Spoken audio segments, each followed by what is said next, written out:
Hay algo que pasa en Antioquia y en general en el país. Diremos que estamos en un país que no lee, porque leer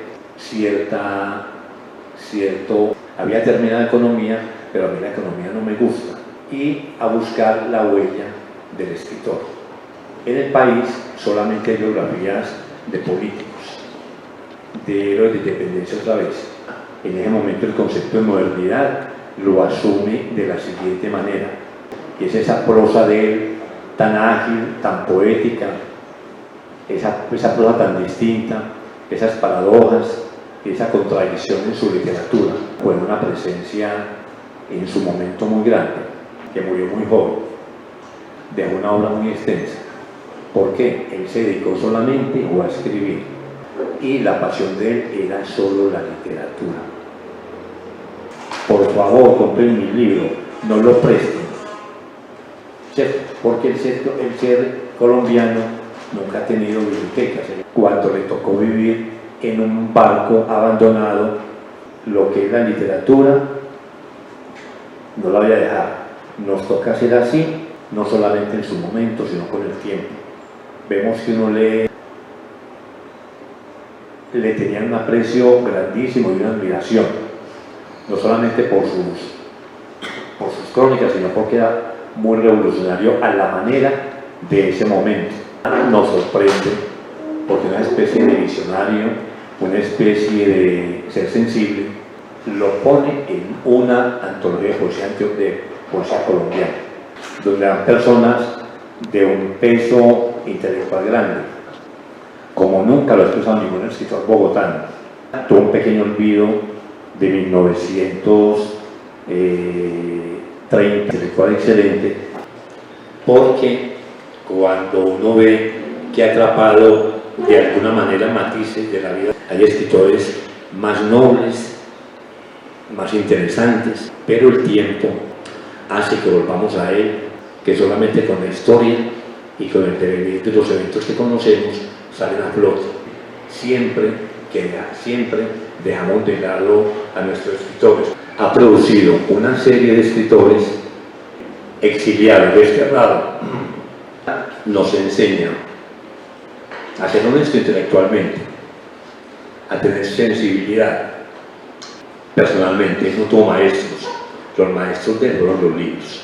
En el mundo que él amplía, en el mundo que él interroga, es por mantener esa conversación con nuestros escritores anteriores, sino reivindicar a aquellas personas que con su talento, con su suspicacia, con su persistencia, fueron nuestros grandes escritores, nuestros clásicos. Y también cuestionaba cosas, que decía que era un poeta malísimo. Cuando uno lee a Garbina en las novelas, ese exceso de adjetivación es excesivamente mucha pintura, ¿cierto? En ese sentido, el escritor crítico en el país le da una mortaja de primera clase y es el silencio. Perfecto, un escritor valioso en ese sentido. De vanguardia, recordemos que las vanguardias es un clásico de nosotros. La literatura, la escritura de él es muy personal. Él no tiene adjetivaciones, no quita la puntuación, no inventa palabras, él es preciso. O sea que esa cuestión de vanguardia, eso sobra. Él es valioso, es por la cuestión. A nivel de los textos, como decía, es un clásico. Es una persona de una precisión idiomática, de una sensibilidad y sobre todo de poesía, de una poesía que es muy de él, porque los otros estaban viendo la nebulosa o estaban viendo los personajes de los grandes intelectuales, un manto de olvido. Leí escritores uno por uno, ubicando pues la época, ¿cierto? Ahí encontré un libro que es extraordinario cuando lo vi. Se llama un libro por lo siguiente: porque es un gran escritor. Se abren archivos, memorias personales, escritores muy importantes. Yo no sabía eso. Entonces resulta que eran grandes escritores que iban a ver obras de teatro. Él dice, no, el gobierno tiene que intervenir aquí porque nos están mintiendo. Pero él, sin decirlo y sin haberlo leído, uno persigue lo que llama la alienación de las masas.